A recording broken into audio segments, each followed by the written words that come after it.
எங்களுடைய நடன நிகழ்ச்சி வந்து இந்த முறை சரியான கடைசியா 5:45 போட்டிருக்கிறதாலையும் நான் கொஞ்சம் தாமதமா வாரேன். அதுவும் ஒரு காரணம் தான். கார் இல்லைன்றதால நடந்து வாரதும் ஒரு காரணம் தான். சோம்பரித்தனம் தான் நடந்து வாரதுக்கு ஆறுதலா நடந்து வந்து இருக்கிறேன். எங்களுடைய மேரிப்பாக்க பற்றி நான் உங்களுக்கு சொல்லணும். மிக அழகான ஒரு பூந்தோட்டமாக இதை அமைச்சு வச்சிருப்பினோம். இயற்கை எழில அள்ளி செலுத்துற ஒரு விடயமா இந்த பாக்கு இருக்குது.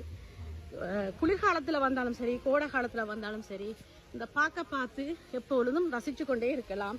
நீர்த்தடாகம், புல்வெளிகள், பெரிய பெரிய மரங்கள் இருக்கிறதுக்கு வாங்குகள் என்று சொல்லி மிக சிறப்பாக இந்த பாக்கு இருக்கு. அதுக்கு முக்கியமான ஒரு விஷயம், காவலர்கள் எங்களை கவனிச்சு உள்ளுக்கு விடுறது. பேக்குக்குள்ள எல்லாம் நாங்க என்ன கொண்டு போறோம் என்றதெல்லாம் கவனிச்சு தான் உள்ளுக்கு விடுவினோம், ஒரு பாதுகாப்பு கருதி.